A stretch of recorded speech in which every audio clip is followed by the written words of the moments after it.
Welcome to the Youth Voice, a politics podcast giving young people a voice in politics across the island of Ireland. Today we're joined by the brand new SDLP Youth Chair, Karl Duncan. So welcome to the show. Thanks, Dermot. I'm really happy to be here.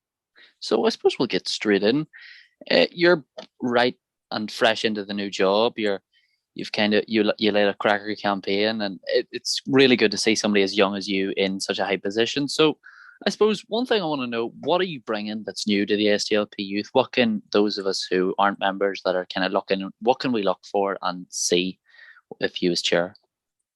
Well, that's the thing. I was elected to bring leadership, and that was one of my biggest campaign promises, was strong leadership, and that's what I want to achieve.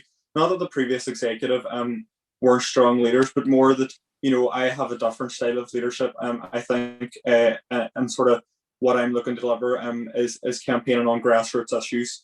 That was one of the biggest things that I had campaigned on, was a return to grassroots issues, so that we can see, we can show people how we deliver for them in their communities. One of the things that I always talk about, and I get a tremendous amount of slagging for it, is I led a coal campaign in Derry with SDLP Youth Derry last year. I'm not getting into the details about it, but essentially we were looking to, I'm sure you've heard of it, Dermot, at this point. I talk about it that much. We were essentially looking to stop the development, or the proposed development of a coal processing site in Derry on an existing site. And it was one of those small grassroots campaigns that only affected a wee small local community, but it made a huge sort of difference to them, and it showed me that that strengthens our movement. If we're showing people how we're delivering for them on a day-to-day basis, then it will deliver rewards for us as well as just it feels good to help people, as cliche as that is to say, but we'll see the rewards. I think it was grassroots campaign was the first, but also a strengthening around key issues. I'm a very passionate activist around Irish language issues and students' rights and stuff like that. And I'm not great at Irish. I'm only learning, or the Irish language. Sorry, I'm only learning.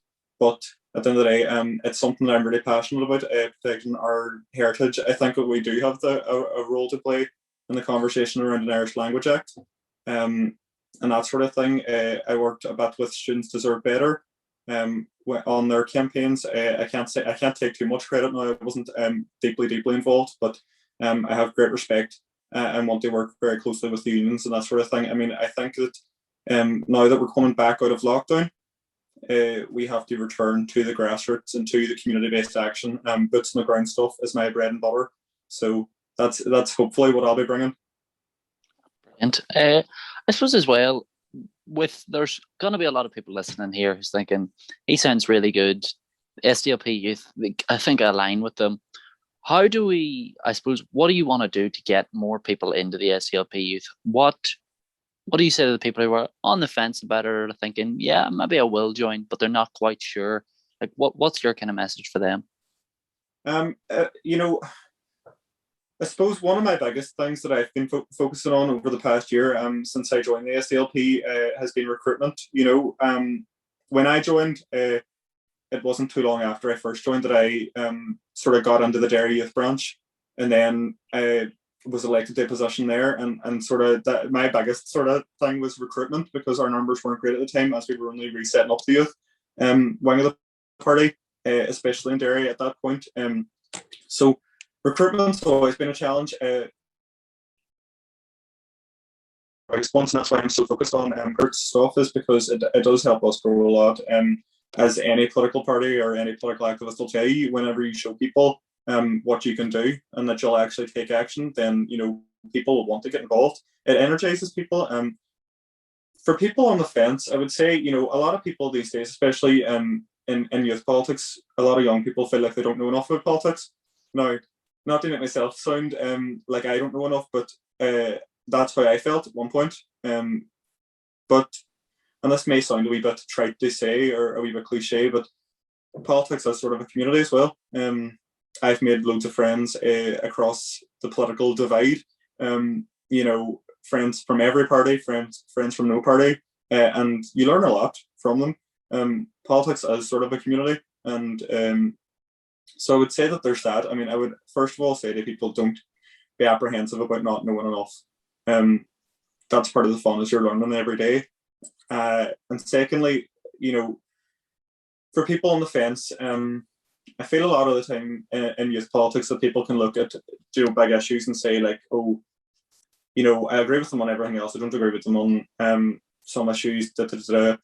What I would say is you're never going to find a political party that's perfect and perfectly comes to your beliefs or perfectly aligns with your beliefs. But you can join a political party and try and change it internally. Something I'm a big advocate of. So I would say to people that are on the fence, maybe consider that. If I'm going to be honest, one of the biggest reasons why I got involved in politics again, because I didn't for a very long time, one of the biggest reasons I got involved in politics again, and especially got involved in politics with the SDLP, was because, like, at the end of the day, I'm a nationalist, and I believe that we're the right people to deliver unity and work across the divide. I spoke last week at a North Migrants Forum event. And in my speech, I said that there was a great divide among class lines, among religious lines, in terms of sectarian divide and stuff like that as well.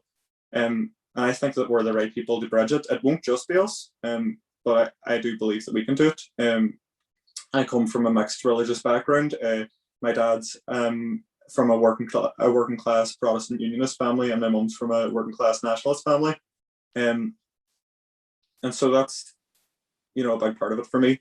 I think that the way I see it is a united Ireland will be coming down the road in 10, 20 years' time. And we have to do our bit to deliver for people, show, people who might be on the fence about unity, and say, this is what we can, this is what we can offer you. What would you like to see? How would you like your home to change? And how can we make you feel comfortable here? It's a big part of it for me. So I would say that was, I just sort of wanted to go into one of my key reasons for getting involved in politics, because I think, if you're sitting around and you're complaining all the time, like I used to complain a lot, I actually got into politics through journalism. And I thought to myself, I was reporting on all these issues, and I said, I used to get so frustrated because I never felt as though I could do anything about them. I was getting so angry, and I saw a lot of the stuff that I thought was wrong in the world, and I wasn't able to do anything about it. So I got involved in politics and sort of decided to myself, right, well, I can complain all day long, but unless I'm doing something, then nothing's going to change. Unless we're all doing something, nothing's going to change. If we stand up, for all the people that are thinking about getting involved in politics but maybe don't, or a bit apathetic to it and say, oh, well, that's, it's just so bad, but somebody else will fix it. Somebody else isn't going to fix it.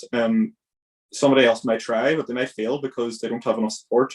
Many hands make light work, and the more of us that are on the fight together, the easier it is to solve the big problems that we're facing. So that's why I would encourage everybody to get involved in politics. I mean, I'm not encouraging people to just get involved in the SDLP. If you can't find a political party that suits your style of politics or your activism, become an independent activist. Look through your options, join a political party, get involved in a local campaign. It might be something as simple as getting a grip box at the top of your street, but sure, it's something to start. So that's what I would advocate for, to be honest. Dermot, is, I feel sometimes in Northern Ireland there can be such an apathy to politics. Like I was sort of talking about there, people can sort of say, yeah, everything's awful. I really hate this, I really hate that. Stormont doesn't do anything. My solution would be, and this isn't available to everybody, and I understand that, but if you can, if you find yourself able to get involved in politics, you should. I mean, at the end of the day, that's the only way things are going to change. If we all come together, we can change the world, as trite as that is to say. I think you're absolutely right. I think it is so important for young people, especially like yourself, I think you're a great example of somebody that has just quite quickly risen up through the world of youth politics.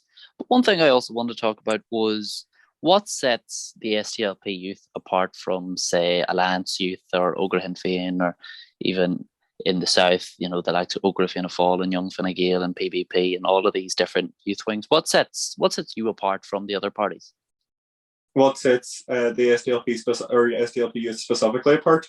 Well, I mean, it all, I suppose, comes down to the political parties we belong to and their ideology specifically. I mean, we talk about ideology all day. In terms of what,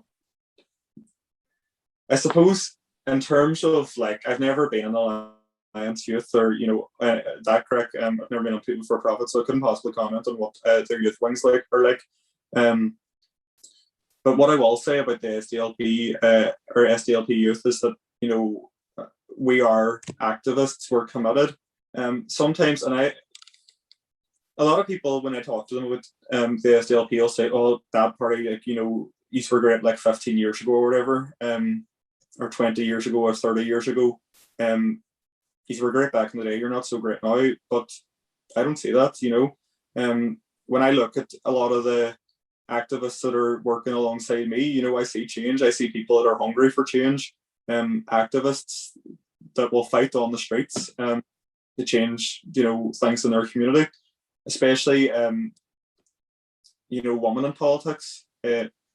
I've been involved in other political sort of activism before, and I have a great admiration for since I've come into the SDLP Youth in Derry branch, in our Derry branch, I would say it's about 85% women. And it's something that I'm really kind of proud of in a way, because, there is, as I'm sure everyone's aware, this feeling that a lot of the time there's not enough, environments that are inclusive of women or inclusive of LGBT people in politics and things like that. But that's something that we're building to create, or we're working to build.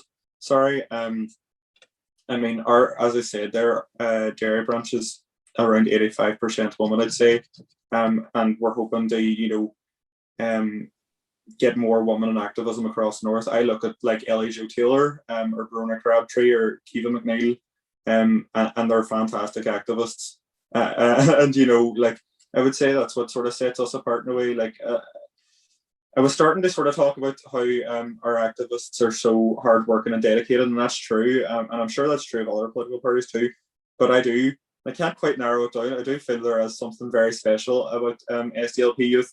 We're a big tent party, and we may not agree on everything in SDLP Youth, but we're all part of the same team at the end of the day, and that's the thing is, that's why I sort of started talking about female activists in particular, and LGBT activists as well, and activists from ethnic minority communities.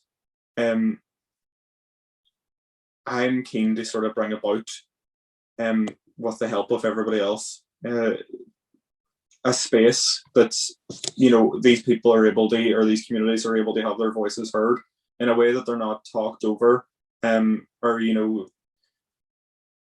sort of seen as an issue, but more that, they're allowed to flourish and be empowered and grow. Like, that's the kind of thing that I'm looking to build. And it's the kind of thing that a lot of people in SDLP Youth are looking to build. I mean, Dermot, if I'm being honest, I mean, in terms of what separates us from other political parties and things like that, it all comes down to ideology. I'm sure that the people that are in other political parties would say the exact same thing about their activists as I've said about ours. But at the end of the day, what I'm trying to build and what I'm trying to facilitate in the SDLP Youth, and what everybody else is trying to build and facilitate, is a group of young people, a group of activists who are building the future, building the common ground. As I said before, like, I talk about unity all the time, and whenever I'm asked these sort of questions, but it is really the striking point for me. We're all looking to build a better, fairer New Ireland, and that, like, I think that can become a bit of a talking point, but it's the end of the game. We're trying to bring about an Ireland that's fair for all communities, an Ireland that is fair to workers, where our culture and our heritage is celebrated, where everyone is safe, whether you're from a different ethnic minority, or you're from an ethnic minority background, whether you're LGBT, whether you're a woman, we want to see, like, and that may sound very idealistic, but we want to see in Ireland that, where we look at our environment and say, like, how can we, better things? And that's kind of it.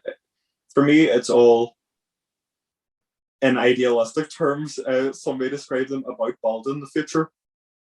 I think that's what most people in SDLP Youth are in it for. We're not in it because being in a youth political group is, a great idea to spend your free time. But well, I would say it is, but at the end of the day, we're all there to make change. So I think that's what maybe separates us, is that we're down on the ground. We're straight up activists, and we're excited to get to work. I think that we're entering a new era in Irish politics where the post-conflict generation are going to come to the fore, and that, a lot of people would say that we have too many sort of older politicians. So no offense to any of them, but too many older politicians in Stormont, and that it's time for the new generation to come to the front, and that's what I'm kind of looking for. We need a youth in them, because we need to sort of we need to make Northern Ireland work. Absolutely right. I think we're going to wrap up there, Karl. Thank you for joining us, and to everyone listening, thanks for listening again. We'll see you all next time. As always, you can read our blog, www.youthvoiceni.com, and you can catch us on Twitter at YouthVoiceNI, and catch our Instagram at YouthVoice_NI. So, as always, thanks for listening, and we'll see you all next time. Thanks.